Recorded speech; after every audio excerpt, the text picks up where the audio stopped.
नाचते भी हैं और रूप भी दिखाते हैं। इसीलिए राम से आगे की यात्रा है। जगत के प्रपंचों से जब राम उबे, जगत के प्रपंचों से जब राम उबे, तो सरयू की जलधार में राम डूबे, तो सरयू की जलधार में राम डूबे। वही धार जमुना में आकर मिली तो वही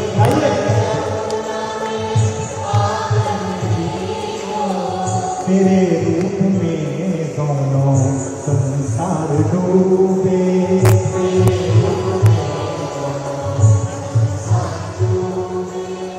ये संसार सागर है, तू है खिवैया। ये संसार सागर है, तू है खिवैया।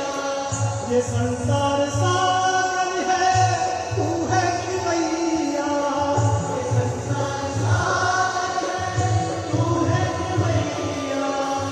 अरे सुन ले मोहन ओ बंसी बजैया, कन्हैया कन्हैया।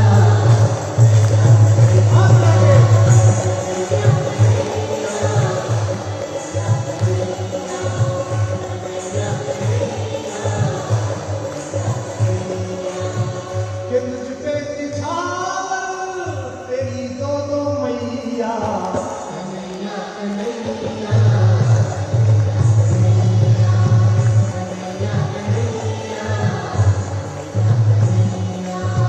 के बलदाऊ तुझको पुकारे है भैया, कन्हैया कन्हैया।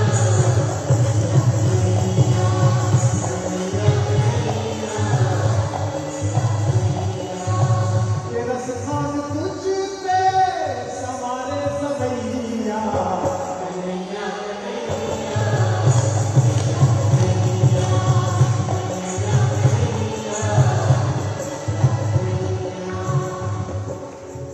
देखिए कुछ लोग कहते हैं कि भगवान कब आए, कृष्ण कब आए। मैंने कहा ना, राम का कंटिन्यूएशन है कृष्ण के। सरयू की जलधार में राम डूबे। अच्छी बात है कि राम सुन भी रहे, रामलाल जी दोनों सुनना जरूरी है। कन्हैया भी राम भी। आदरणीय मुख्यमंत्री जी पधारे, इसलिए उनसे कहता हूँ, राम और कृष्ण में एक ही अंतर है। फिर आपको तालियां मिलेंगी। राम धर्म है, कृष्ण योगदान है। जब धर्म की पालना करनी हो तो कृष्ण के रास्ते पर चलिए, और जब धर्म की पालना करनी हो तो राम के रास्ते पर चलिए। लोग कहते हैं कि पता नहीं कृष्ण कब आएंगे। हर जन्माष्टमी पे हम उन्हें पुकारते हैं। ये जन्माष्टमी शुरू हो गई 4 बजे से, आप भी पुकारिए कि कोई कह रहा है न अब आएगा तू, कोई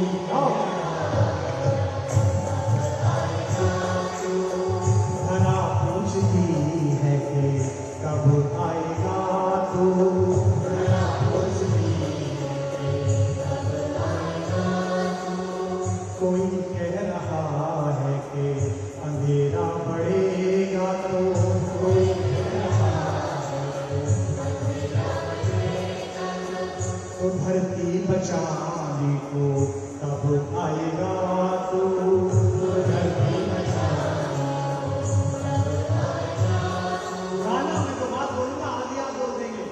अंधेरा भी तू है, उजाला भी तू है, अंधेरा भी तू है, उजाला भी तू है। के गोरा भी तू है, के काला भी तू है, के गोरा भी तू है, के काला भी तू है। कि तुझ तक पहुँचने की सुविधा भी तू है, तुझ तक पहुँचने की सुविधा भी तू है।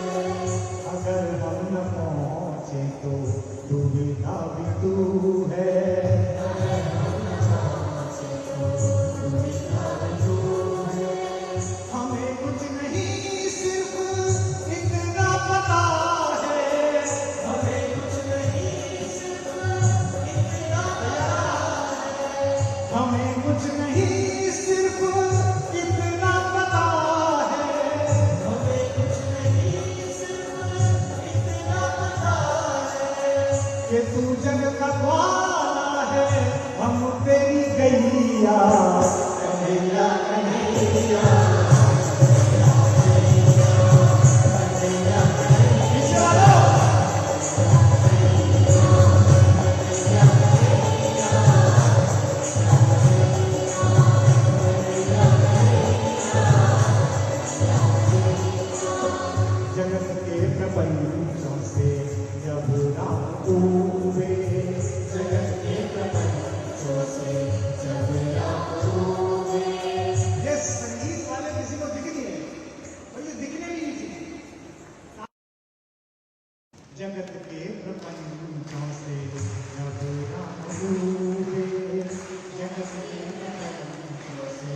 तो सरयू की जलधार में राम डूबे, तो सरयू की जलधार में राम डूबे। वही धार जमुना में आकर मिली तो, वही धार जमुना में आकर मिली तो, तेरे रूप में दोनों संसार डूबे, तेरे रूप में दोनों संसार डूबे। ये संसार सागर है, तू है खिवैया, ये संसार सागर है, तू है खिवैया। अरे सुन ले मोहन यो बंसी बजैया,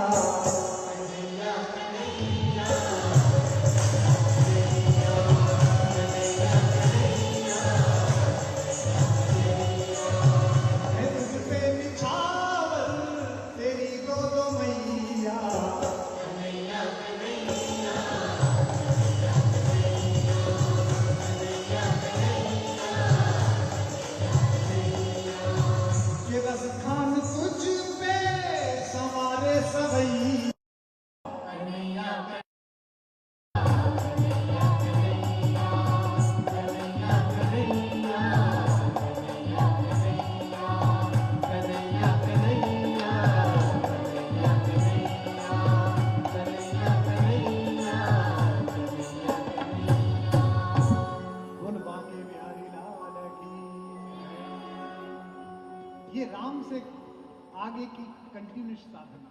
इसलिए इस देश को मर्यादा कैसी रखनी है, ये राम से सीखना चाहिए। और इस देश को कूटनीति कैसी रखनी है, राजनीति कैसी रखनी है, अंतर्राष्ट्रीय संबंध कैसे रखने हैं, कम्युनिकेशन कैसा रखना है, ये कृष्ण से सीखना चाहिए। कृष्ण चुंबक की तरह खींचते हैं। इसीलिए कृष्ण शब्द का अर्थ ही है खींचने वाला, कर्षति इति कृष्ण। ऐसा भगवान, इतना सुलभ भगवान। ब्रह्मा जी को देखिए, आप लोगों का सौभाग्य बहुत है, राजस्थान वालों, आपसे ईर्ष्या होती है हमें। ब्रह्मा जी याद आए तो फिर आप याद आ गए। पूरी दुनिया में अकेला मंदिर आप ही के पास है, ब्रह्मा जी का। ब्रह्मा जी को मनाने आना पड़े तो आप क्या मनाने आना पड़ता है। ब्रह्मा जी को देखो तो थोड़ा कौतूहल होता है, इतने मुख, चतुर्भुज। भगवान श्रीहरि को देखो तो भी कौतूहल होता है थोड़ा सा। राम को देखो तो राम की मर्यादा भी है, उन तक पहुंचने का प्रोटोकॉल है, जैसा मैंने बताया। लेकिन कृष्ण तक तो कोई भी पहुंचता है। मैंने आपसे पहले भी कहा कि कृष्ण वो जिसने सूर को भी प्रभावित किया और हिंदुस्तान के एक पठान को भी प्रभावित किया। इब्राहिम पठान को प्रभावित किया, रसखान जिसका नाम है। अकबर की एक पत्नी थी ताज बीबी, वो एक बार हज के लिए जा रही थी। मथुरा के सामने से उनका कारवां गुजरा तो देखा कि बहुत सारे लोग गाते गाते जा रहे हैं, कन्हैया कन्हैया कन्हैया कन्हैया, बहुत सारे। गोविंद वल्लभ, कितना सौभाग्य है कि कथा में ही गोविंद वल्लभ को लेकर आए आप मुख्यमंत्री जी, बताइए। दोनों प्रकार से उपस्थित है। तो रास्ते में ताज बीबी ने पूछा कि ये कौन औरतें हैं, क्या गा रही हैं। तो सेवक ने कहा कि बेगम साहिबा, हिंदुओं का छोटा खुदा रहता है, बड़े ठाकुर रामचंद्र जी, छोटे ठाकुर ये। तो ताज बीबी को बड़ा आश्चर्य हुआ। ताज बीबी ने कहा छोटा खुदा? उन्होंने कहा जा तो रहे हज को, चलो इनके खुदा से भी छोटे वाले से भी मिलते चलते हैं। ताज बीबी ने ब्रज में अपना कारवां डाल दिया और उन्होंने कृष्ण के रूप से सम्मोहित जो लोगों को नाचते गाते देखा। ताज बीबी ने पद कहा, हो तो तुर्कानी हिंदुआनी हो रहूंगी मैं कृष्ण के प्रेम के गीत गाऊंगी। और ये भारत की मिट्टी है, ये भारत की मोहब्बत है, ये भारत का प्रेम है कि आज भी चले जाइए। तो ताज बीबी उसके बाद हज को ना जा पाई, उसी ब्रजभूमि में आज उनका मकबरा बना हुआ है, वहीं पर है। तो कृष्ण ने समाज के, जाति के, धर्म के बंधन तोड़े हैं। किसी भी प्रकार का व्यक्ति जो प्रेम चाहता है। और रसखान ने कहा कि मैं ढूंढने गया उसे, तो मैंने ब्रह्मा जी की पूजा करी, मिला ही नहीं। मैंने वेद की ऋचाओं को पलटा, मुझे कृष्ण मिला ही नहीं। मैं लोगों से पूछता रहा कि उसका स्वरूप कैसा है, उसका स्वभाव कैसा है। किसी लोग लुगाई ने मुझे बताया नहीं। और रसखान माथे पे हाथ मार के कहता है कि आखिर में मुझे कहां मिला? बोले वो एक कुंज कुटीर में राधिका थक के सो गई थी, उनके पैरों को पलोट रहा था, ऊपर नीचे कर रहा था। इसका मतलब क्या है? इसका मतलब है कि एक भगवान जब अपने भगवत्ता को इतना छोटा बना दे, इतना नीचे कर ले कि मनुष्यता के पास पहुंच जाए, तो वो सारे धर्मों को भाता है। आज जन्माष्टमी प्रारंभ हो गई, ट्विटर खोल लो। जन्माष्टमी पर मेरी कविताएं वायरल नहीं होती हैं। मेरे छंदवी लोग बहुत ट्वीट करते हैं, लेकिन पिछले 3 साल से जन्माष्टमी पर जैसे एक शायर का शेर चलता है, वो बच्चा 26-27 साल का महाराष्ट्र में प्राइमरी स्कूल में नौकरी करने वाला जुबेर अली ताबिश है। आपकी ध्वनि कम थी सिर्फ इसलिए सुन के कि वो जुबेर अली ताबिश है, लेकिन दावा करता हूं कि उसकी 4 पंक्तियां सुना दूंगा तो पूरा सदन कोलाहल से भर जाएगा, जयकारों से। जुबेर ने क्या लिखा? बंसी सब सुर त्यागे है, बंसी सब सुर त्यागे है, एक ही धुन में बाजे है। हाल न पूछो मोहन का, सब कुछ राधे राधे है। ये बात, ये हिंदुस्तान है जहां जुबेर अली ताबिश, राधे राधे का मुहावरा हमारे यहां कहा जाता है, ब्रज में कहा जाता है। मुख्यमंत्री जी किसी से मिलो, उससे पूछो ब्रज में, और साहब कहा है? रॉय साहब, भाई सब कुछ राधे राधे है। रहिए साहब, खाना कैसा बना, शादी में क्या हुआ? भाई साहब बात ऐसे चोर के इंदर बरसों है साहब, भीड़वाड़ा में उते सब कारो कारो और गारो गारो है गो, और बाद में तो मुख्यमंत्री भी आए, सब राधे राधे है गो साहब। ये राधे राधे का मुहावरा ब्रज का मुहावरा है, और इस ब्रज के मुहावरे को मराठी बोलने वाला पता नहीं कहां, नासिक या कहां गढ़चिरौली के आसपास के किसी छोटे से स्कूल में पढ़ाता है वो बच्चा। वो अपने घर बैठा होगा। आज जन्माष्टमी के दिन उसका त्योहार नहीं है जुबैर का, उसका त्योहार ईद है। लेकिन मैंने पहले भी कहा था, उसका त्योहार किस लिए मेरा त्योहार है? मुझ में और जुबैर में सिर्फ इतना अंतर है कि मैं सनातनी हिंदू हूं, वो सनातनी मुसलमान है। मिट्टी तो एक है, भारत तो एक है, जमीन तो एक है। कि बंसी सब सुर त्यागे है, एक ही धुन में बाजे है। हाल न पूछो मोहन का, सब कुछ राधे। ये भारत है। हाल न पूछो मोहन का, सब कुछ राधे राधे है। तो कहां ढूंढ रहा है? ब्रज में, वेदों में ढूंढ रहा है। ब्रह्मा जी से क्या ध्यान लगा के रसखान कह रहा है कि एक बार कन्हैया मिलवा दो। मिला कहां? ब्रह्म में ढूंढो पुराणन गायन, वेद ऋचा सुनि चौगुन चायन। वेद ऋचा सुनि चौगुन चायन, वेद ऋचा सुनि चौगुन चायन। देखो सुनो न कबहु कितों, वह कैसा स्वरूप और कैसे सुभाव, कैसे स्वरूप हो कैसे सुभायन, कैसे स्वरूप हो कैसे सुभायन। तेरक तेरक हार गयो रस खानी, बतायो न लोग लुगाय। रस खानी बतायो न लोग लुगाय, रस खानी बतायो न लोग लुगाय। देखो दुरो वह कुंज कुटीर, देखो दुरो वह कुंज कटीर, मैं बैठो पलोटत राधिका पायन। बैठो पलोटत राधिका पायन, बैठो पलोटत राधिका पायन, बैठो पलोटत राधिका पायन, बैठो पलोटत राधिका पायन। इसीलिए कृष्ण अतीत में पैदा हुए, लेकिन वर्तमान के हैं, भविष्य के हैं। बड़ा आदमी वो है जो वर्तमान का भी हो और भविष्य का भी हो। बड़े लोगों के साथ एक समस्या है कि वो समय से पहले पैदा हो जाते हैं।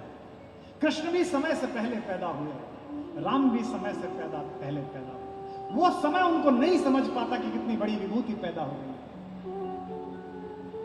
अगर आपको लोग पहचानने हो तो उनकी कार्य पद्धति से पहचानना, अधम लोग समय के बाद पैदा होते हैं, मध्यम लोग समय के साथ पैदा होते हैं और महान लोग समय से पहले पैदा होते हैं। कृष्ण समय से पहले पैदा हो। जब आदमी समय से पहले पैदा हो जाता है तो उसकी बात समय समझता नहीं है, कहीं कालांतर में समझता है। हमारे बहुत सारे देवी देवताओं, हमारे बहुत सारे आप्त पुरुषों की बात उस समय नहीं समझी गई है। हमारे बहुत सारे क्रांति पुरुषों की बात आज नहीं समझी जा रही है, समय पर समझी जाएगी। इस देश में विवेकानंद की कितनी आवश्यकता है, यह समय पर समझी जाएगी। इस देश में किस महापुरुष की क्या आवश्यकता है, समय समझाएगा। कृष्ण समय से पहले पैदा हुए, लेकिन अतीत के लिए पैदा हुए। अतीत भी उनके साथ ही है और भविष्य भी उनके साथ ही है। कृष्ण की जिंदगी निराश, उदास और भागी हुई नहीं है। उनका नाम रणछोड़ अवश्य है, पर उन्होंने रण को छोड़ा नहीं है। रणछोड़ होने में भी रण की उपलब्धि है, रणछोड़ होने में भी रण की भूमिका है। इसलिए कृष्ण हर परिस्थिति में नाचते हैं, गाते हैं।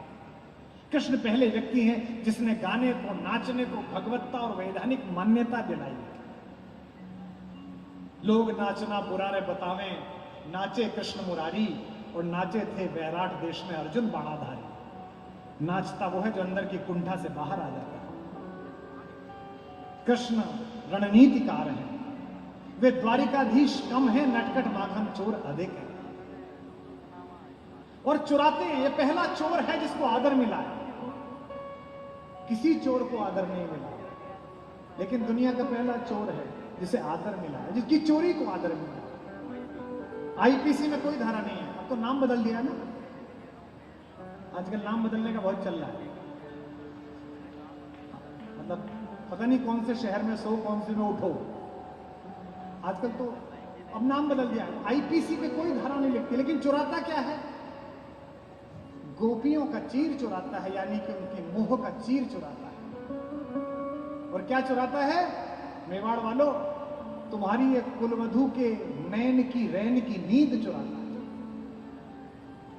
मुझे फिर देवल याद आ गया, मेरा मित्र, कि चोरी चुपे चढ़ बैठा अटारी पे, चोरी से माखन खा गया कान्हा। चोरी से माखन खा गया क्या क्या चुराया? चोरी से माखन खा गया कान्हा। गोपियों के कभी चीर चुराए, 1 2 3।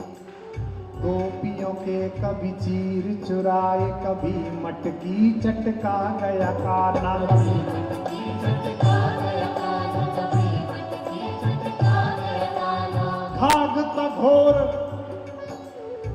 देखो, मैं इस मंच से, जिसके मंच पर बैठा हूं, उसके लिए भाग बोल रहा हूं। दुनिया में ऐसा कोई भगवान नहीं है जो अपने बारे में गाली सुन ले। घाघ तघोर बड़ा चित चोर तचोरी, नाम कमा गया कान्हा। चोरी में नाम कमा गया कान्हा, चोरी क्या चुराया? कमा गया कान्हा। मीरा के नैन की रैन की नींद। तालियां आधी थी अभी। मीरा के नैन की रैन की नींद और राधा का चैन चुरा गया कान्हा।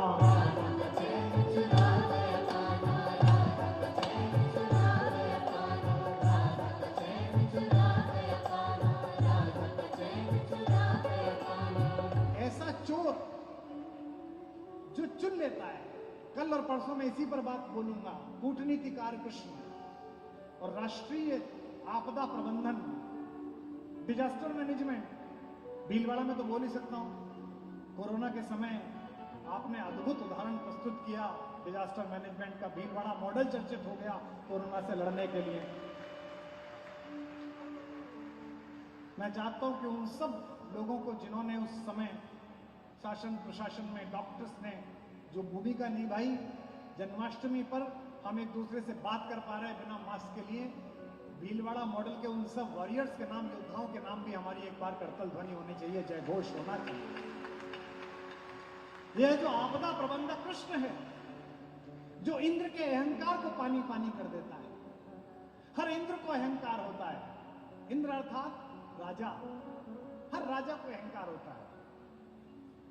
आप दुर्लभ हो जो मिल गए हो, वरना हर इंद्र को अहंकार है। हमने तो अपने हाथ से बनाया तो उसे ही हो गया, वो वाला सॉफ्टवेयर डाला भी नहीं था फिर भी हो गया। प्रतिष्ठा में रहते हुए, शक्ति में रहते हुए, सत्ता में रहते हुए, धन के प्रभुत्व में रहते हुए भी अहंकार ना हो, यह मनुष्यता की निशानी है, यह भगवत्ता की निशानी है, यह ईश्वरीय गुण है। परमात्मा किसी किसी को देखता है और जिसको देता है उसका हस्ताक्षर इतिहास के पत्र पर बड़ा हो जाता है।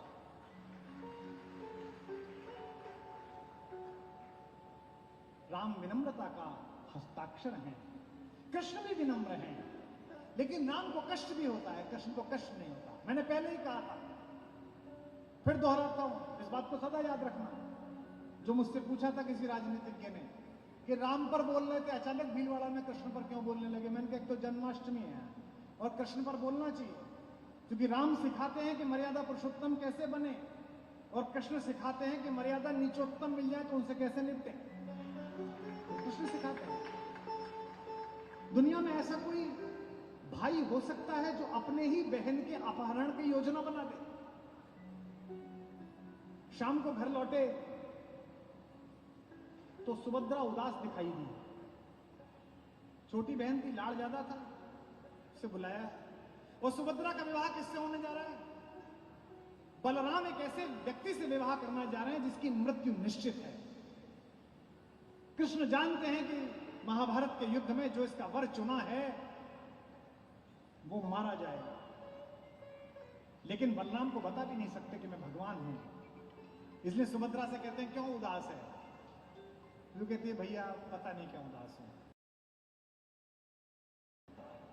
सुबह द्वारिका के बाहर का जो मंदिर है वहां जाना, लेकिन गाड़ी खुद ड्राइव करके ले जाना, पुलिस वाले मत ले जाना, कमांडोज मत ले जाना, वो तो लड़ मरेंगे। शाम को अर्जुन मिलता है कक्ष में, वो भी उदास है। उससे कहते हैं मित्र तू क्यों उदास है? वो कहता है कान्हा आप तो सब जानते हो।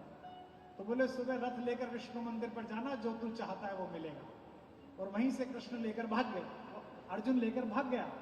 अब शाम को लौटे तो बलराम गुस्से में कि मेरी बहन को किसी ने भगा लिया। वो हल लेके घूम रहे हैं कि मार दूंगा, जला दूंगा, खाक कर दूंगा और छोड़ूंगा नहीं। कृष्ण भी कह रहे हैं सही है बात भैया, छोड़ेंगे नहीं। बलराम ने कहा तू मुस्कुरा रहा है, कुछ ना कुछ गड़बड़ है। भैया आप कैसी बात करते हैं, हमारी बहन चली गई है, मैं मुस्कुराऊंगा क्यों? वो तो वैसे ही ये जो योजना बनानी है ये कृष्ण ही मान्यता दिला सकते हैं कि अपनी पत्नी तक का हरण करके लाए, माखन भी चुराया, उसके बाद भी जगत में आदर आए। क्या दुनिया में ऐसा कोई भगवान हो सकता है जो खुद भी झूठ बोल ले और जिस आदमी ने जिंदगी में कभी झूठ नहीं बोला उससे झूठ बुलवा दिया? इसीलिए कहता हूं राजनीति के लोगों, राम धर्म है और कृष्ण युग धर्म है। समय आए तो कृष्ण को पढ़ो, कृष्ण को जानो।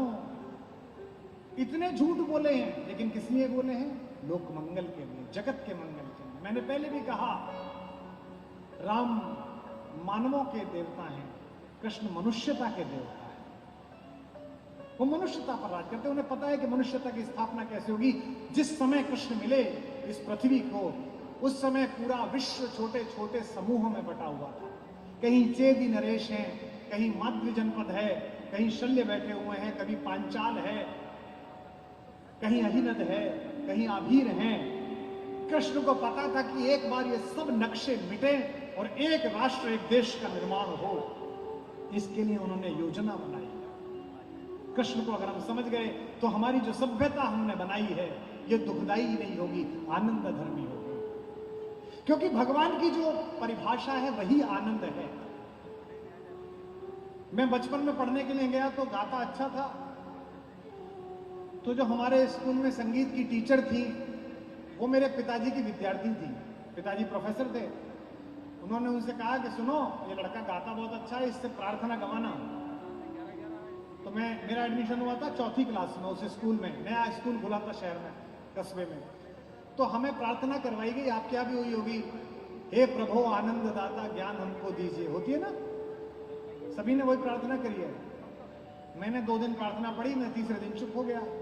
मैडम ने मुझसे कहा गाओ, गाते क्यों नहीं बेटा? तो मैंने कहा जी ये प्रार्थना गलत है।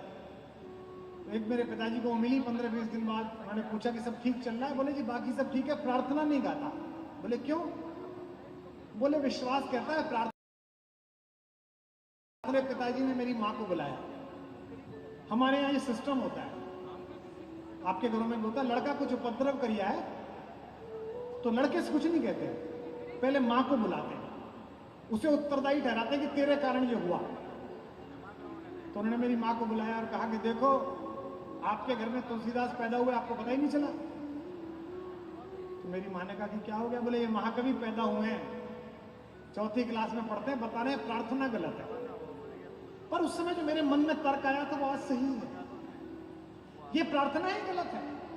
हे प्रभु आनंद दाता ज्ञान हमको दीजिए। प्रभु अपने बारे में शुरू में बता रहे हैं कि मैं आनंद देने वाला हूं। क्या आप में से कोई व्यक्ति इतना मूर्ख है कि हीरे की दुकान पर हींग खरीदने के लिए जाए? क्या कोई इतना मूर्ख है कि परचून की दुकान पर हीरा खरीदने आए? जब वो खुद ही कह चुके हैं कि मैं आनंद दाता हूं तो ज्ञान मांगने क्यों गए? और एक पंक्ति भीलवाड़ा वाले जन्माष्टमी में पढ़ दूं, आप अंदर तक प्रसन्न हो जाएं तो प्रतिसाद सौंपें। अगर जीवन में आनंद आ गया तो ज्ञान की क्या आवश्यकता है? फिर इसके मतलब मनुष्य की सारी खोज ही आनंद के लिए है। और एक पंक्ति फिर बोलूं, जिनके ज्यादा ज्ञान जिन्हें प्राप्त हो गया वो कभी आनंदित भी नहीं रहते। हमारे दिल्ली में कहीं है, एक तो पूरा विश्वविद्यालय बनाए हुए हैं, ज्ञान ही ज्ञान उतर रहा है वहां, इतना उतर रहा है खुद भी दुखी है, सबको भी दुखी कर रखा है। कृष्ण के यहां भी एक ज्ञानी था, उद्धव, बहुत ज्ञानी थे वो। कृष्ण उसके ज्ञान से परेशान थे। कृष्ण ने कहा इसका ओरिएंटेशन कोर्स करवाओ, ऐसा कराओ कि इसके बाद ये ज्ञान भूल जाए। कृष्ण ने कहा दोस्त तुम मुझे तो बहुत ज्ञान देते हो। वो गोकुल में कुछ औरतें हैं, गोपिकाएं, वो ज्ञानी नहीं है बेचारी, वो रोती रहती हैं, हाय कृष्ण हाय प्रेम, जरा उनको समझा के आओ। तो उद्धव आए तो वक्र रेखा में थे, सरल रेखा में थे, सीधी, और जब गोपियों से मिलके लौटे तो वक्र रेखा में लौटे, जिग जैग मोशन में। हमारे यहाँ नोएडा में स्कूल में टीचर पूछती है गांव के लड़के से कि तुम्हारे गांव से डीपीएस कितनी दूर है? तो लड़का पूछता है मैडम जाते का बताऊं कि आते का बताऊं? तो मैडम कहती हो तो बराबर ही होगा। बोले नहीं, हमारे पिताजी शाम को जब नोएडा जाते हैं तब तो 11 किलोमीटर पड़ता है, और रात्रि 11-12 बजे जब समस्त रसों का पान करके लौटते हैं तो 16-17 किलोमीटर हो जाता है, और कई बार तो उनका रास्ता घर वालों को तय करना पड़ता है। तो उद्धव का भी यही हाल हो, वो गया यूं और लौट के यूं आया। और कैसा आया? रत्नाकर जी कहते हैं आए लौट लज्जित नवाए नैन ऊधो, अब सब सुख साधन को सूधो सो जतन ले, प्रेम मग छाके पग पड़त जहां के तहां, ज्ञान गोदड़ी में अनुराग को रतन ले। ज्ञान की गोदड़ी में अनुराग लेकर लौटे। इसी में मैंने कहा कि दुनिया की पहली किताब ऐसी, पहला उपदेश ऐसा, किताब भी नहीं लिखी भी नहीं बैठ के, जो विश्व की सबसे ज्यादा आदर पूर्वक पढ़ी जाने वाली पुस्तक कहलाती है। शायद ये किसी के भाषण को ये अवसर नहीं मिला होगा, किसी के बोलने को अवसर नहीं मिला होगा कि उस एक किताब ने दुनिया को आज तक प्रभावित किया है। हमारे युवा दोस्त शायद जानते हुए न जानते हो, विश्व में घृणा जब शीर्ष पर चढ़ गई तो परमाणु बम बनाने वाले आइंस्टाइन ने हिरोशिमा नागासाकी के बाद केवल एक ही पुस्तक पढ़ी, और वो पुस्तक किसी विश्व की किसी भाषा की पुस्तक नहीं थी। इसी कन्हैया के कुरुक्षेत्र के मैदान में सुनाए हुए 700 श्लोकों का संग्रह था, जिसे गीता कहा जाता है। समय थम गया।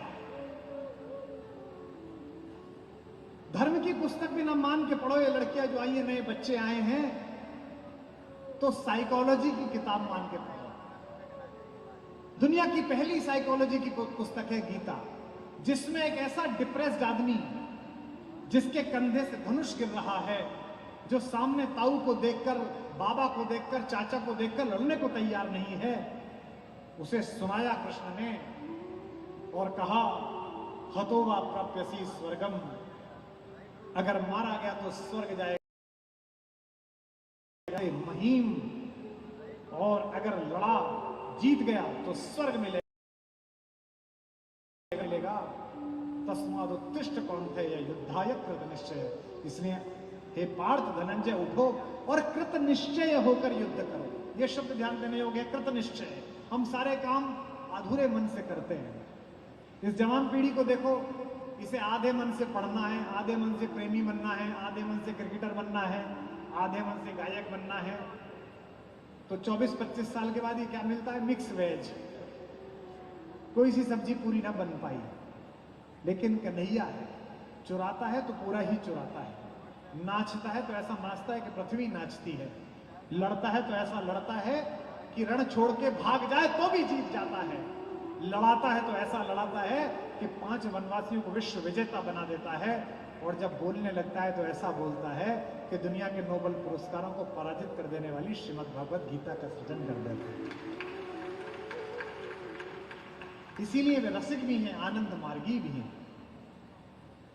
शरद पूर्णिमा की रात लोग कहते हैं ना, हमसे अक्सर लोग कहते हैं, मिल जाते हैं कई बार तर्क करने वाले। तर्क लोग बहुत करते हैं इस देश में। तर्क करने वाले कहते हैं भाई साहब 16,000 गोपिकाओं से शादी की थी। ये सब रूढ़ अर्थ है। वेद की ऋचाओं को गौ कहा गया है, वेद की ऋचाओं को गोपिका कहा गया है। 16,108 वेद की ऋचाएं हैं, और उनमें जो प्रस्फुटित तत्व है वो कृष्ण है, वो विष्णु है। और वेद में विष्णु को गोप भी कहा गया है। सूर्य के चारों ओर घूमने वाले नक्षत्रों को भी गोपी कहते हैं। तो 16,108 गोपिकाएं नहीं है, 16,108 वेद की ऋचाएं हैं। कोई भी ऋचा पढ़ लो, उसी के अंदर से कृष्ण पैदा होता है, विष्णु पैदा होता है, भगवान पैदा होता है। इसलिए आगे से कोई कहता मिले कि भगवान ने 16,108 से शादी कर ली थी, उसे बताना कि थोड़ा पढ़ो लिखो जानो। इसलिए उपनिषद कैसे हैं? गाय के समान है। उन्हें दोहने वाला गायक वाला कौन है? कन्हैया है। और वो जो दूध निकला है वो क्या है? गीता। और दूध पिलाया किसे गया है? वो कौन है? बछड़ा कौन है? वो पार्थ है। सर्वोपनिषदो गावो दोग्धा गोपाल नंदन पार्थो वत्स सुदर भोक्ता दुग्धम गीतामृतम महत्, ये कहा जाता है। वेद ऋचाएं गोपिका, वेद रूप भगवान, ब्रह्मचारिणी गोपिका, ब्रह्म श्याम निष्काम, ये भी कहा गया है। तो बहुत सारी भ्रांतियां हैं कृष्ण के विषय में, लेकिन उन जैसा कूटनीतिज्ञ, उन जैसा आनंद धर्मी आपके अंदर भी कृष्ण है।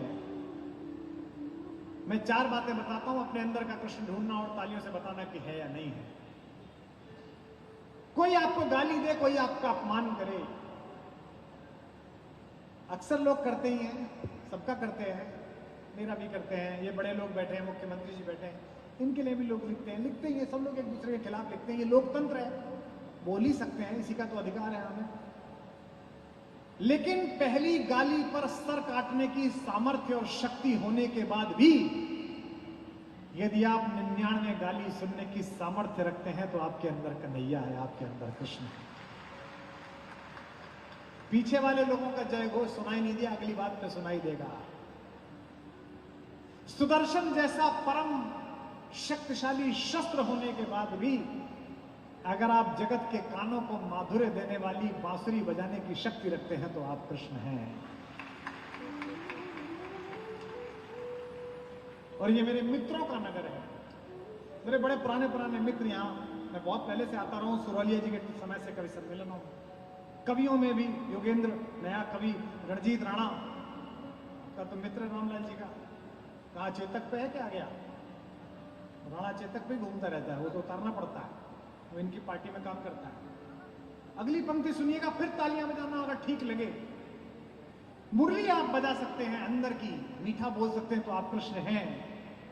त्रैलोक्य का और द्वारिका का वैभव होने के बाद भी अगर आपने गरीब मित्र सुदामा के पांव पखार सकते हैं तो आप कृष्ण हैं।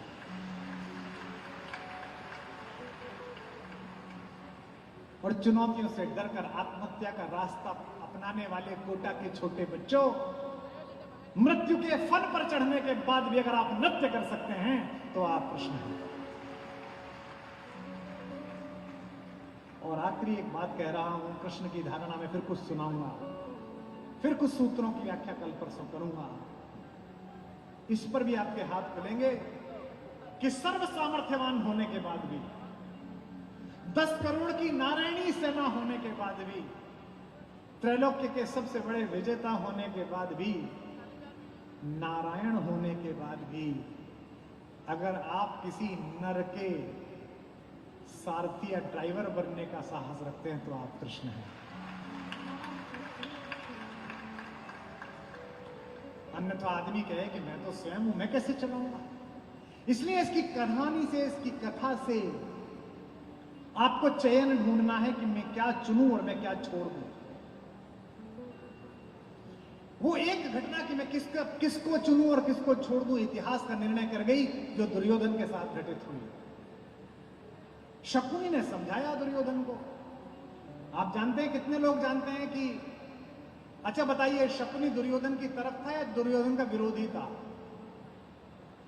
दुर्योधन के साथ था, ये कितने लोग मानते हैं? हाथ उठा के बताइए। और दुर्योधन के खिलाफ था, ये कितने लोग मानते हैं? सुनने पढ़ने वाले लोग हैं। शकुनी दुर्योधन का विरोध था, विरोध में था। एक सूत्र दे दूं, परिवार के साथ लोग सुनने आए हैं। बाहर का कोई भी आदमी जब आपको आपके भाइयों के खिलाफ लड़ाने लगे और कहने लगे कि मैं तेरा सगा हूं, तो समझ जाना कि ये सगा नहीं है, ये मंथरा और शकुनी है। इसलिए जो एक दूसरे से लड़ाने वाले लोग हैं आपको, वे आपके घर में बैठे हुए ही शकुनी हैं। शकुनी के 99 भाइयों की हत्या दुर्योधन ने की थी। शकुनी के पिता गंधार राज की हत्या का अपराधी भी दुर्योधन था, और अपने 99 भाइयों को मरते हुए शकुनी ने देखा था। अपने पिता की अस्थियों को घिस घिस कर उसने अंधकूप में गोटी बनाई थी खेलने की, और स्वयं ही चौसर खेलता रहता था वर्षों तक। इतना सिद्ध हो गया था कि चौसर फेंका और जो बोलता था वो पास आता था। मरते समय उसने, अपने पिता ने उससे वचन लिया था कि जिस तरह तेरे 99 भाइयों को इस दुर्योधन ने मरवाया है बेटे, कुछ ऐसा करना कि तू इसी को इस प्रकार मरवा दे। सीधे युद्ध में मरवा नहीं सकता था, इसलिए शकुनी ने पहले उसकी इच्छाओं, उसकी अतिक्रमित इच्छाओं की पूर्ति की। शब्द ध्यान से सुना आपने? इच्छा अलग है, अतिक्रमित इच्छा अलग है। एयरपोर्ट में मैं जाता हूं मुख्यमंत्री जी, तो मैं देखता हूं आईफोन का विज्ञापन लगा हुआ, आईफोन का 5,000 रुपए महीने की किस्त पे आईफोन। भाई इस एक नहीं, आईफोन खरीदो, अच्छी बात है, पैसे आ जाए तो खरीद लो, पर किस्त पे फोन खरीदना। अभी मैंने एक खबर पढ़ी, एक महिला ने बच्चा बेच के आईफोन खरीदा रील बनाने के लिए। कहां जा रहे हैं हम, कहां पहुंच रहे हैं हम?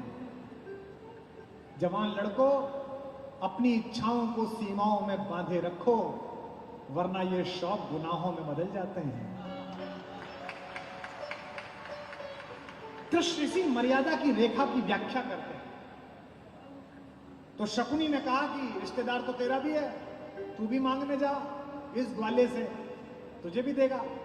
अर्जुन भी पहुंचे, कृष्ण सो रहे थे, दोनों कक्ष में घुस गए।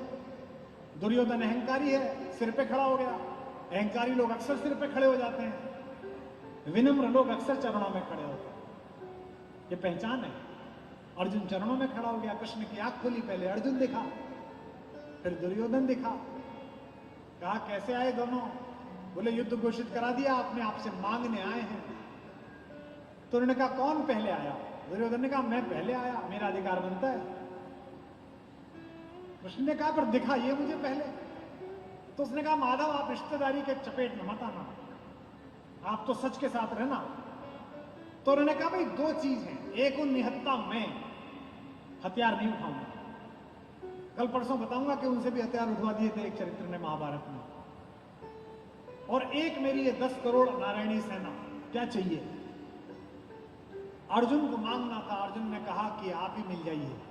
दुर्योधन ने कहा पागल है, मूर्ख है, क्या चल रहा है?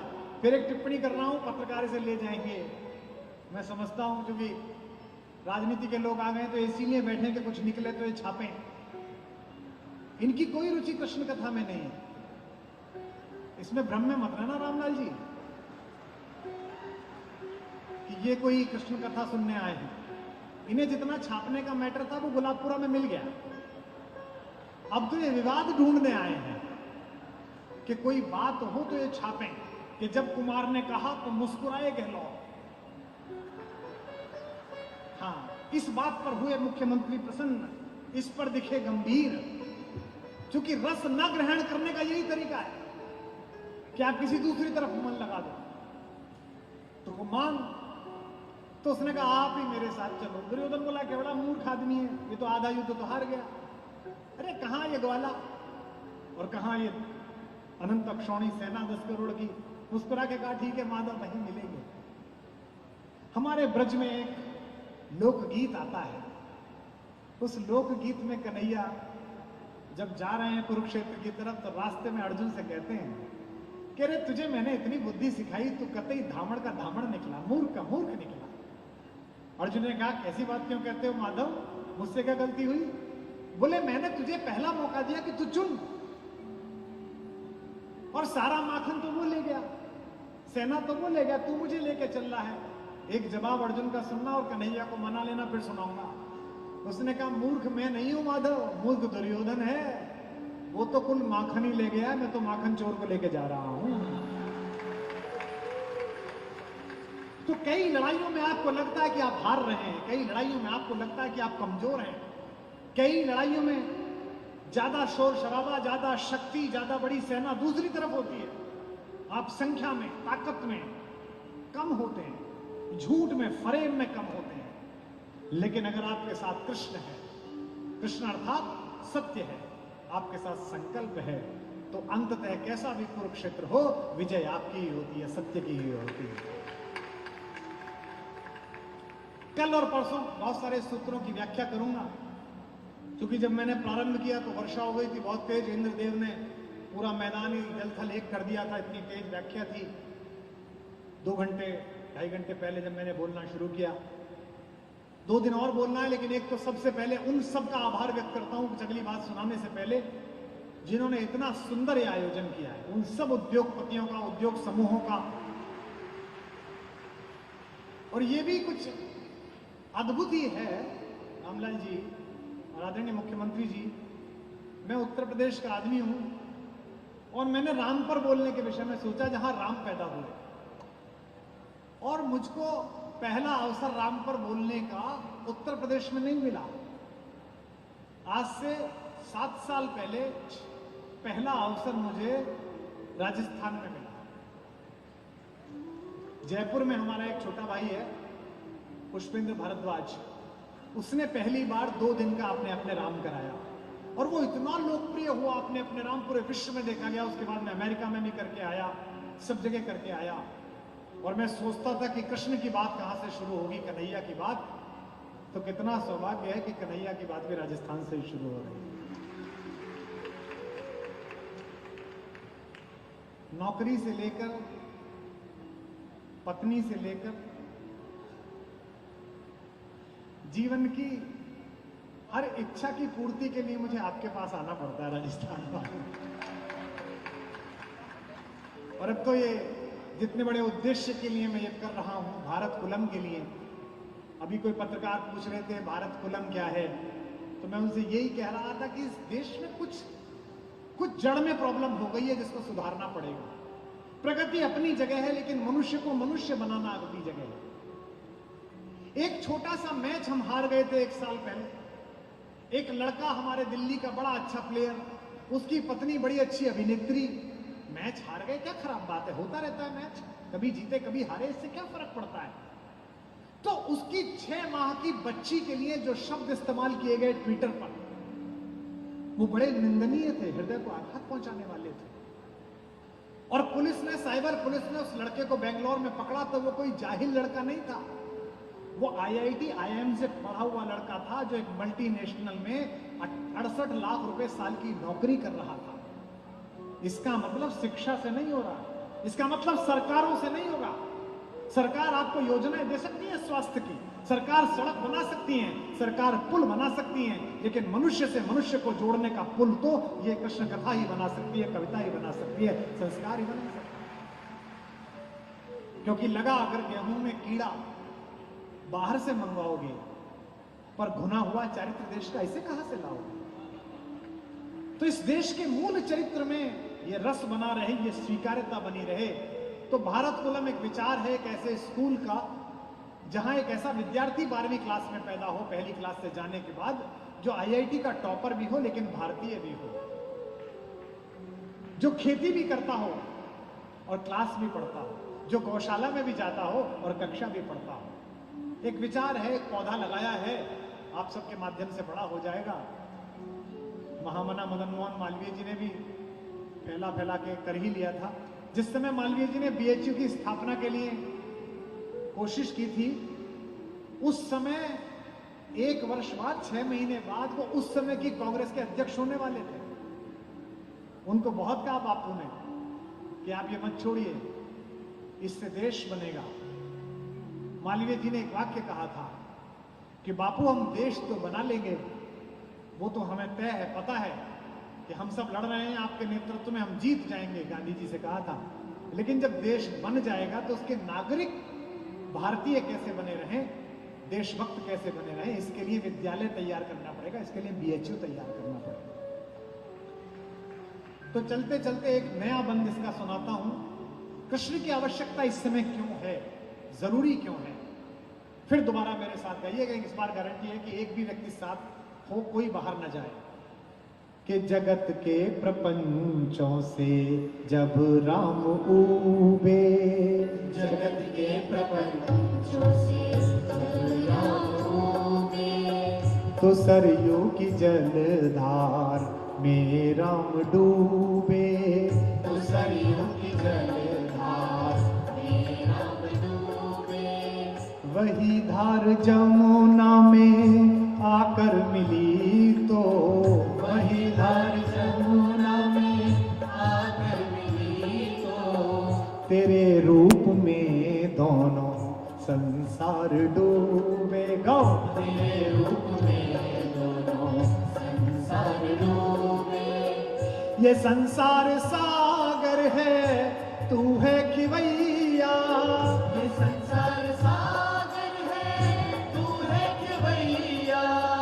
ये संसार सागर है, तू है खिवैया। ये संसार सागर है, तू है खिवैया। अरे सुन ले मोहन यो बंसी बजैया, कन्हैया कन्हैया हाथ लगा।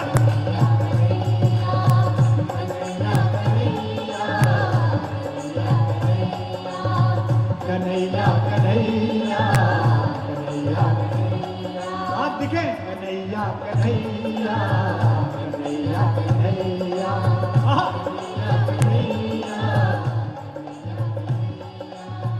कोई कह रहा है ना अब आएगा तू, कोई कह रहा है ना अब आएगा तू। धरा पूछती है कि कब आएगा तू, धरा पूछती है कि कब आएगा तू। कोई कह रहा है कि अंधेरा बढ़ेगा जब, कोई कह रहा है कि गाओ। अंधेरा बढ़ेगा जब, तो धरती बचाने को तब आएगा तू, तो धरती बचाने को तब आएगा तू। अंधेरा भी तू है, उजाला भी तू है, अंधेरा भी तू है, उजाला भी तू है। के गोरा भी तू है, के काला भी तू है, कि गोरा भी तू है, कि काला भी तू है।